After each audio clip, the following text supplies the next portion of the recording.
실패해서 배운다라는 제목으로 하나님 말씀 증거하도록 하겠습니다. 바둑 실력을 기르기 위해서는 복기를 해야 됩니다. 그래서 복기의 능력이라는 게 있죠. 그래서 바둑을 좀 아시는 분들은 이긴 게임보다도 진 게임에서 더 많이 배운다 그런 얘기를 합니다. 하여튼 이기든 지든 간에 복기를 하거든요.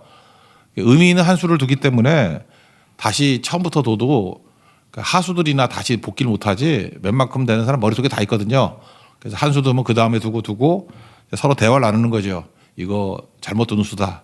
이건 이렇게 두는 게 더 좋다. 그래서 실패했을 때 복기하면서 굉장히 많이 배웁니다.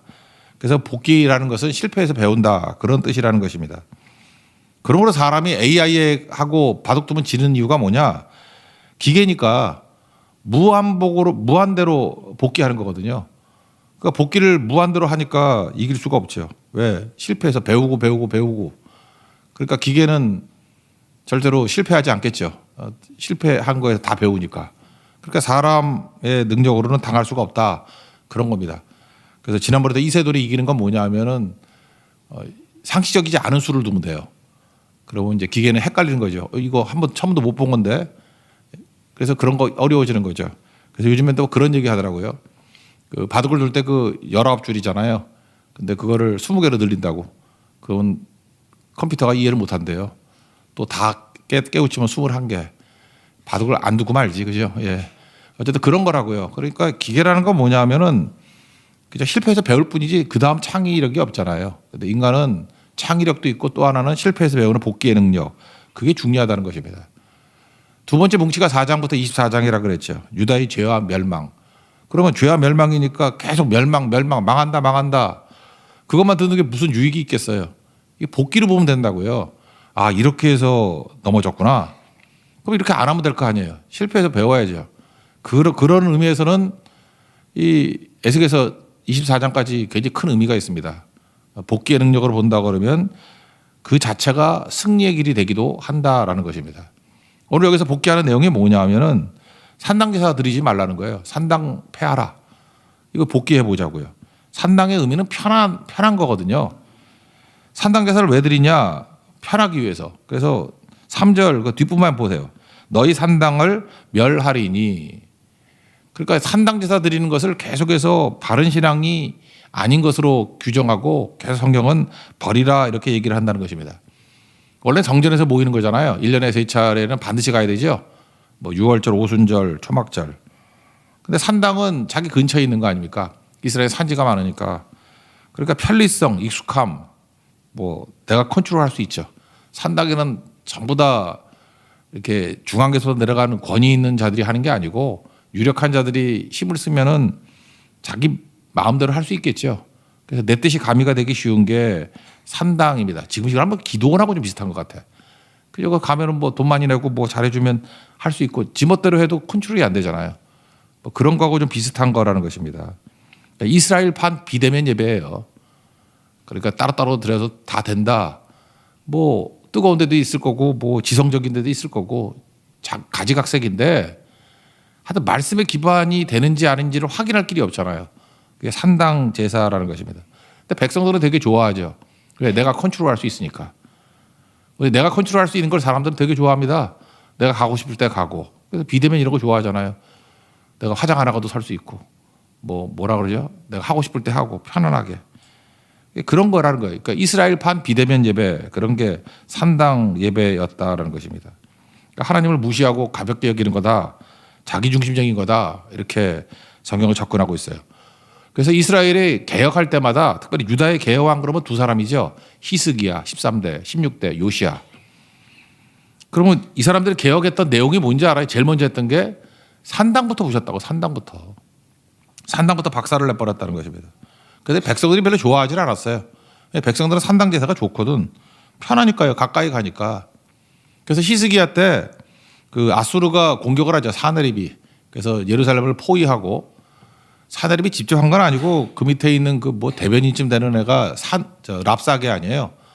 그 열왕기하 18장에 보면 포위하고 난 다음에 랍사게가 히브리 말로 막 떠드는 얘기가 막 나오죠.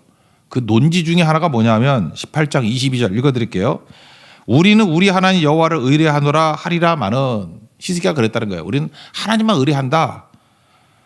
그리고 히스기야 했던 일이 뭐냐? 히스기야가 그들의 산당과 제단을 제거하여 유다와 예루살렘 사람에게 명령하기를 예루살렘 이 제단 앞에서만 예배하라 하지 아니하였느냐? 그러니까 히스기야하고 백성들의 민심을 교란시키는 거예요. 그러니까 히스기야 말 니네 듣기 싫은 거 있었지? 산당 제거하고 오로지 예루살렘 이 제단 성전에서만 예배드리라라고 하는 것이 듣기 싫었지? 그 히스기야 따를 필요 없어. 이런 식으로 민심 교란책을 썼다라는 것입니다. 그러니까 사내립의 거짓 논리죠. 지금도 마찬가지입니다. 이 파퓰리즘, 인기 영합주의로 나갈 때는 이렇게 하나님 앞에서만 예배드리라. 이거 귀찮고 힘들거든. 그러니까 이거 안 하게 만드는 거예요. 그러니까 개혁은 뭡니까? 예배 자체가 희생하는 거 아니에요. 하나님 앞에 나아가서 예배드리는 거. 그거라고요. 이거는 뭐 제가 볼 때 비대면 예배에 대한 신학적인 논지로는 산당이 제일 정확한 것 같아요. 여기 나오잖아요, 지금도. 그의 아들이 므낫세인데 므낫세는 이게 메가리가 없잖아요. 능력이 없으니까 능력이 없을 때 항상 그 민심에 이게 아부하려고 그러는 게 있거든요. 그러니까 산당을 부활했습니다. 부활하고 심지어 자기가 능력이 없으니까 더 센 척 하려고 자기 아들까지 불태웠어요, 거기서. 그걸 몰록제사라 그러잖아요. 그게 므낫세입니다. 왜 그렇게 하죠? 자기 스스로 컨트롤하고 그것 때문에 얻는 유익이 있기 때문에 그렇다라는 것입니다. 그래서 산당 제사는 왜 좋냐 하면은 혼합주의가 가능해요. 이름은 뭐죠? 신앙이에요. 하나님 섬긴다 그러고 가는 게 산당이잖아요. 산당. 그 내용은 뭡니까? 자기 욕심을 채우는 거라고. 그러니까 경건의 모양은 있지만 경건의 능력이 없는 거 딱 그거예요. 지금도 그렇죠. 형식은 다 같죠. 하나님을 섬기고 뭐 기도한다 그러고 찬양한다 그러고 내용은 뭐예요? 하나님 말씀을 듣고 내가 깨지고 변화되기보다는 내 뜻을 관철시키는 거라고요. 그게 산당 제사였다는 것입니다. 또 하나 그 16대 왕 요시야 아들 3명과 그 손자가 그 마지막 20대까지 있다가 나라 망하잖아요. 그러니까 나라 망하기 직전에 마지막 부흥기라고. 그죠? 여호아하스 둘째 아들, 그다음에 첫째 아들 여호야김, 그 아들이 여호야긴, 그리고 마지막 셋째 아들 시드기야. 이렇게 4명이 왕이 됐다가 망해버리잖아요. 1, 2, 3차 포로로 끌려갈 때가 요시야 아들 때거든요. 그러니까 요시야가 마지막 부흥기였는데 요시야의 개혁도 마찬가지입니다. 성전에서 그 성경 발견하고 난 다음에 개혁하잖아요. 막 개혁하고 하는데 개혁의 내용이 뭐냐? 첫 번째가 산당 제거예요. 산당 제거. 그런데 안타깝게도 무기토 전투에서 전사하죠. 그런데 이 사람들 가운데 지금도 막 퍼져 있는 거라. 커봐라. 산당 제거했더니 죽지 않았느냐. 그런 식으로 해석을 했다는 거예요. 그러니까 마귀는 항상 그래요. 우리의 어떤 고난이나 어려움을 가지고 그걸 갖다 자기들의 불순종의 빌미로 삼아버린다고. 그래서 산당이 또 엄청났다는 것입니다. 어느 정도로 심했느냐. 3절 보니까 산에만 있는 게 산당이었는데 평지까지 내려왔다는 거죠. 시내와 골짜기. 중간에 보세요. 산과 언덕에 있던 것이 시내가와 골짜기까지 내려오게 되었다. 그래서 마지막에 뭐라고 얘기해요? 그 산당을 멸하리니, 너희 산당을 멸하리니. 그러니까 우리 가운데 이 산당 제사에 대한 이 매력이 있습니다. 그러니까 쉽게 믿으려고 그러고 편하게 믿으려고 그러고 깨버려야 된다는 거예요. 그러니까 6절 보니까 너희들이 그렇게 산당 제사 좋다고 편하다 그러는 것이 모든 성읍이 사막이 되고 산당이 황폐해지고 너희 제단이 깨지고 우상들이 깨지고 분향제들이 찍히고 폐허가 되리라. 그러니까 결국은 산당 제사 이게 편하게 쉽게 믿겠다고 하는 것에 말로는 뭐예요? 아무것도 없다는 거죠. 예배는 희생이 기반이 돼 있는 겁니다. 대가를 치르는 거거든요. 사도행전 2장에도 보십시오. 그 모이는 거 되게 싫어했잖아요. 예수를 모이지 말라 그랬더니 모이기를 힘쓰고 그러잖아요. 히브리서 10장 25절 잘하는 구절이죠. 모이기를 패하는 어떤 사람의 습관과 같이 하지 말고. 그러니까 어떤 습관 가져야 돼요? 모이는 습관. 여러분들 예수 잘 믿다가도요. 독감에 걸리거나 뭐 코로나가 있거나 아니면 마음이 좀 뒤숭숭하거나 그래서 한 새벽기도 맨날 나오던 사람도요. 한 2주만 빠져보세요. 새벽기도 못 나와요. 안 나오는 습관이 밴다니까. 그리고 예배도 한 2-3번 빠지면 목사도 교회 가기 싫어져. 진짜 그렇다니까요. 이게 되게 무서운 거라고요. 그러니까 내 몸이 죽을 몸이에요. 이게 몹쓸 몸이라고. 몸을 다스려야 된다고요. 몸을 놔두면요, 그럼 망하는 걸로 갑니다. 절대로 되는 게 아니에요. 그러니까 난 지금도 기적이라고 생각하는 사람이 누구냐 하면은 월수금 나오는 사람이야. 그거 어떻게 그게 가능할까? 그게? 나왔다 안 나왔다 나왔다 안 나왔다. 그러니까 간이 붓지. 그게 참 힘든 인생이에요. 그것도 기적 같은 인생이에요. 쭉 나오는 게 쉬워요. 아예 안 나오든지. 그러니까 그런 거라고요. 그거 정말 진짜 성령의 능력이야. 그렇게 나오기 힘들어요. 진짜 힘든 능력을 갖고 있는 거라고. 몸이 가면 마음도 가고요. 돈도 가고 모든 게 다 가게 돼 있다라는 것입니다. 여러분 가장 큰 죄가 뭐냐면 하나님 무시하는 거예요. 하나님 쉽게 여기는 거. 한번 생각해봐요. 신하가 있는데 신하의 큰 범죄가 일 못하는 겁니까? 일 못하면 몇 대 맞으면 되지. 무능한 거. 그럼 공부하면 되는 거죠. 신하에게서 제일 나쁜 죄는 반역이죠. 왕의 존재를 무시하는 거. 우리도 마찬가지입니다. 하나님 앞에서 뭐 충성부터가 열심히 없고 그런 거야 뭐 정신 차리면 되는 거지만 하나님 무시하는 게 반역 아니에요. 하나님 없는 것 같이. 하나님이 없다 그러는 거. 그게 산당제사라니까요. 하나님 말만 해놓고 자기 믿는 거죠. 자녀 범죄도 마찬가지죠. 자녀가 뭐 불효 중에 최고 불효가 뭐예요? 아버지 없다 그러는 거 아니에요? 세상에 아버지 없는 놈이 있습니까? 아버지 없다 그러는 말을 하는 놈이 있는 거지. 그러니까 이게 존재를 부정하는 거 아니에요? 남편과 아내도 마찬가지 아닙니까? 제일 큰 범죄가 뭐예요? 뭐 친절하지 않은 거 뭐 그런 겁니까? 뭐 쓰레기 안 갖다 버려주는 거 그런 거예요? 남편의 존재를 부정해버리고 아내의 존재를 부정해버리는 거죠. 그런 거죠. 그게 음행 아니에요? 그런 것들. 그러니까 제일 큰 거는 하나님 앞에서도 마찬가지라고요. 하나님 앞에 잘하고 못하고의 문제가 아니라 이 일이 아니라 관계라니까요. 하나님 앞에 관계예요. 나의 하나님. 그죠? 최고의 권위로 인정하는 거, 주권을 인정하는 거 그거겠죠. 그러니까 예배가 주권 인정하는 거라니까요. 예배는 중단하는 거 아니에요. 그리고 모이는 거. 우리가 거룩한 백성이라 그러는데 어떻게 거룩을 드러냅니까? 구별됨을 드러냅니까? 주님이 부르면 가는 거죠. 그렇지 않아요? 여러 명 그 남자들이 있는데 어떤 여자가 불러 뭐 오빠 그럴까? 오빠 그러면 오는 남자가 물론 매력이 있어서 여러 명 올 수도 있지만 그냥 반대로 합시다. 남자라고 합시다. 여자들은 좀 비싸게 오니까. 누구 불렀어요. 그랬더니 오는 여자는 뭐예요? 그게 자기 파트너가 오는 거지 뭐 딴 사람이 오겠어? 그렇죠. 그런 거라고요. 예배도 마찬가지입니다. 뭘로 알아요? 양과 염소가 막 섞여 있는데 전문가 아닌 이상 양인지 염소인지 몰라요. 다 거해가지고. 근데 목자가 음성으로 야 우리 양들 모여라. 그럴 때 오는 게 양이라고. 그죠? 요한복음 10장에 나오잖아요. 목자의 음성을 듣나니. 그러니까 불러도 안 오는 거 간단합니다. 그냥 예배 드려보면 알아요. 누가 양인지 염소인지. 멀쩡해 보이도 다 생을 그렇고 나이스하게 보내는데 예배 가자 그러면 안 와. 갸우뚱하는 거죠. 또 안 와. 갸우뚱? 그 염소지 뭐. 그죠? 그러니까 부를 때 와야 된다는 것입니다.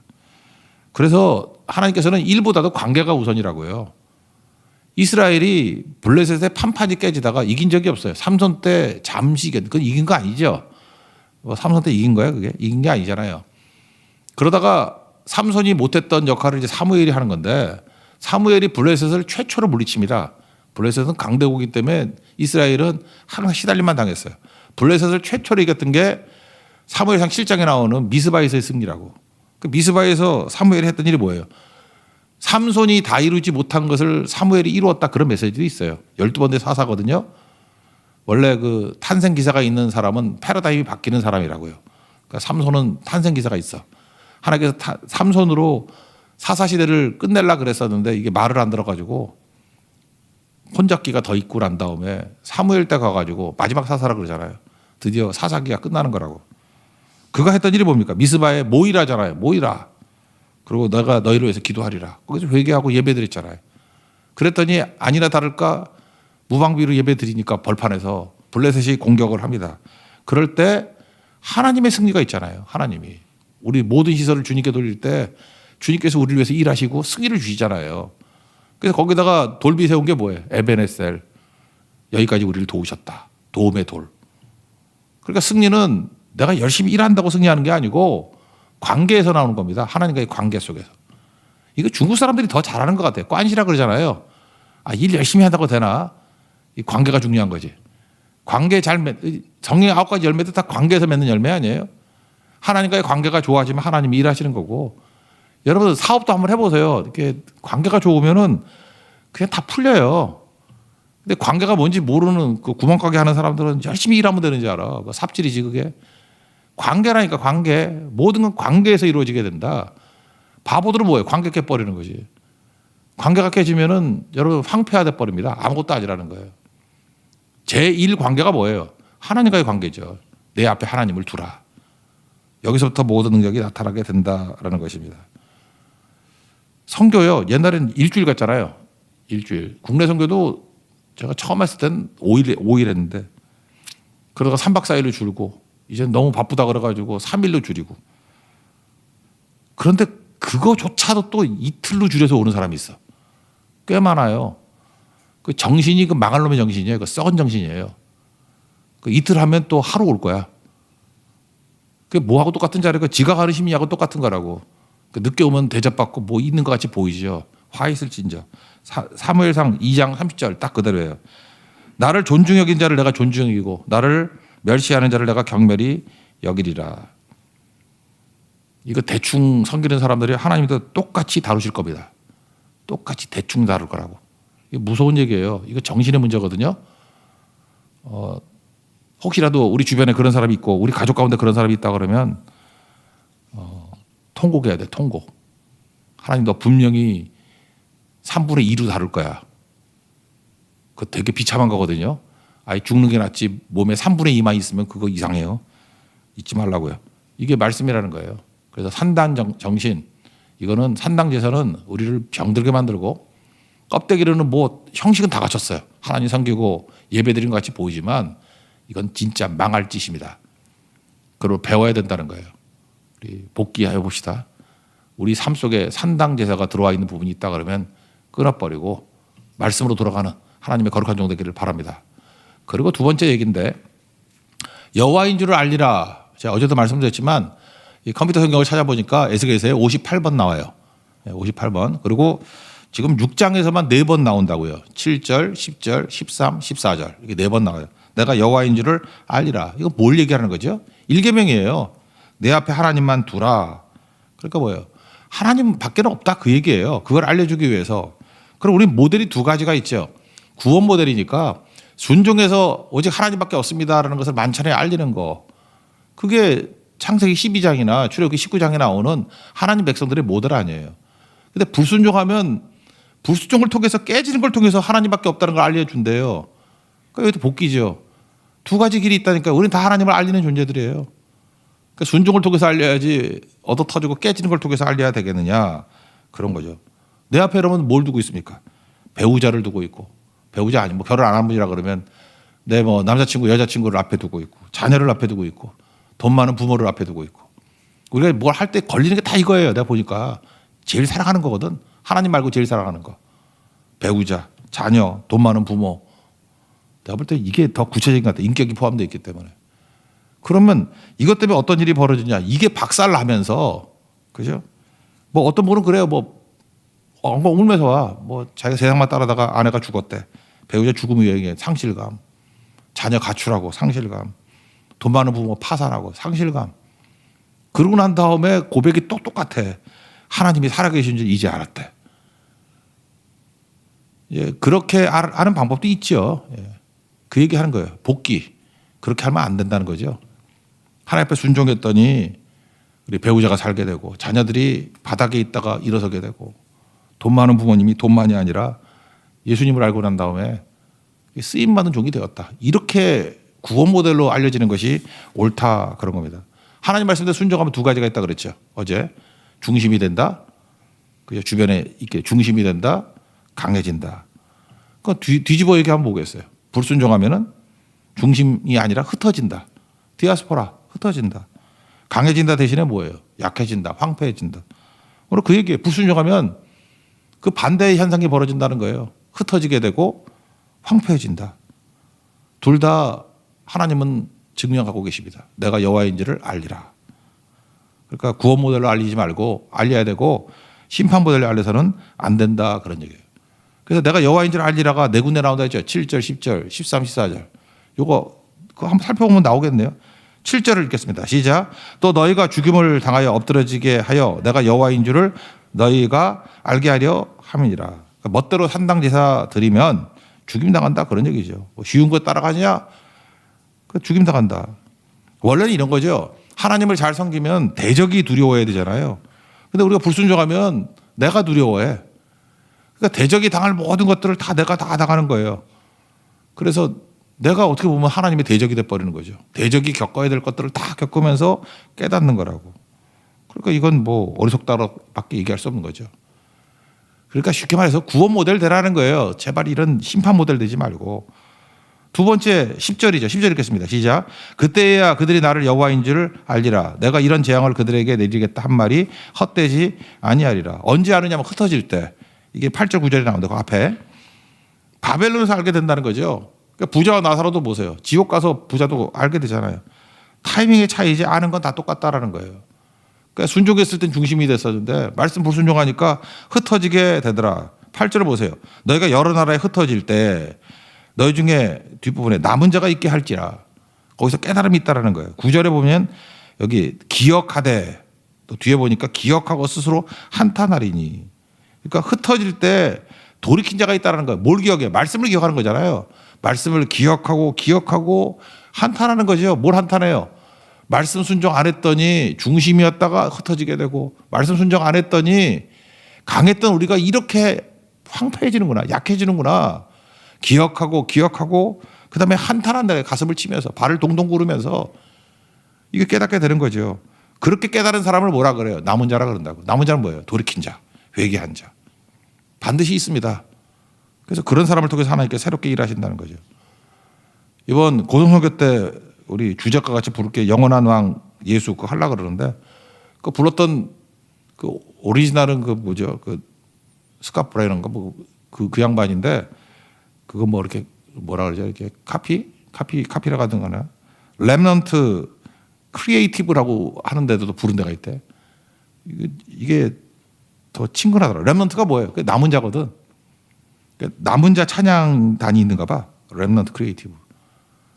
몇몇 끄떡끄떡 하는가 본데 아는가 보죠? 난 처음 들어봤어. 렘넌트. 이름이 너무 좋죠. 남은 자의 찬양. 뭐가 남은 거예요? 하나님 말씀을 기억해서 한탄하는 거죠. 왜? 말씀대로 순종하면 우리가 중심되고 말씀대로 순종하면 우리가 강해지는데 이게 산당제사나 드리고 나 자신의 유익을 위해서 뛰었더니 쉬운 길만 갔더니 흩어져 버리고 중심에서 흩어져 버린다니까요. 원심력이 작용해서 구심력이 없고 그리고 황폐가 뭐 최고로 약해진 거 아니에요. 깨지고 불밖에 죄밖에 남은 게 없게 되더라. 그걸 깨닫게 됐다라는 거죠. 그러니까 남은 자는 뭐예요? 지금부터 돌이키는 자죠. 이제는 이후부터는 그런 인생 안 살겠습니다. 복귀해서 배우라는 거예요. 그리고 13, 14절은 그냥 뭉치로 합시다. 이거는 13, 14절인데 13절에는 그냥 한번 읽어봅시다. 13, 14절까지 시작. 그 죽임당한 시체들이 그 우상들 사이에 제단 사방에 각 높은 고개 위에 모든 산꼭대기에 모든 푸른 나무 아래에 무성한 상수리 나무 아래 곧 그 우상에게 분향하던 곳에 있으리니 내가 여호와인지를 너희가 알리라. 내가 내 손을 그들의 위에 펴서 그가 사는 온 땅 그 광야에서부터 디블라까지 황량하고 황폐하게 하리니 내가 여호와인지를 그들이 알리라. 그러니까 우상 숭배하고 산당 제사 드렸던 곳에는 시체가 남고 황폐해졌다. 뭐 똑같은 거죠.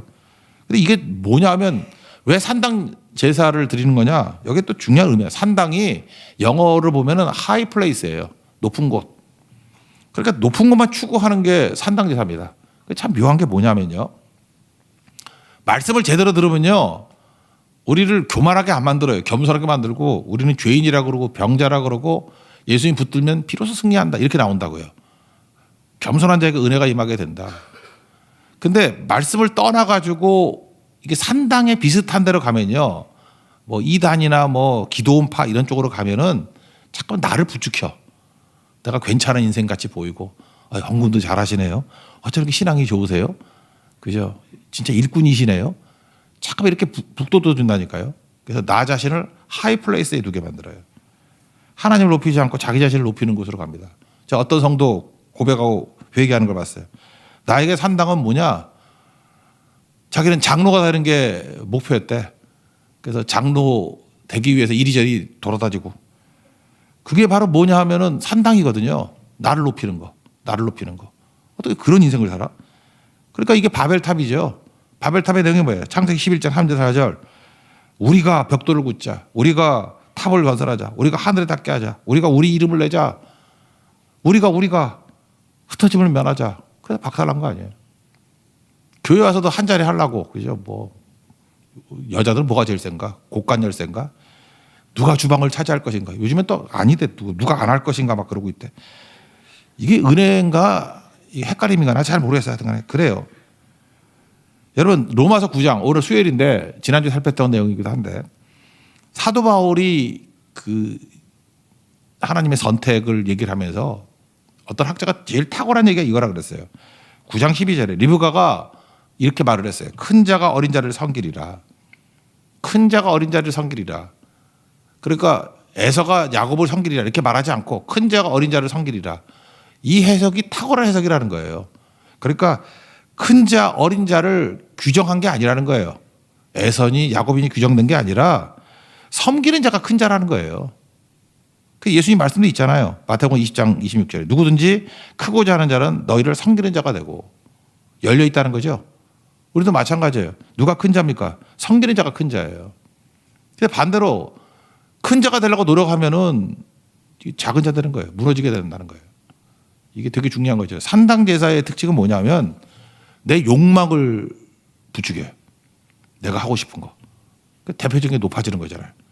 그 부추겨서 높아지는 것을 향해서 나가다 보면 황폐해지리라. 내가 반드시 낮추겠다 그런 얘기죠. 그래서 내가 여호와인 줄 알게 되리라. 이 원리 언제 깨달아요? 맞으면서 깨닫는 거죠. 그러니까 우리가 무조건입니다. 해야 될 일이 뭐냐? 섬기는 자 되는 거예요.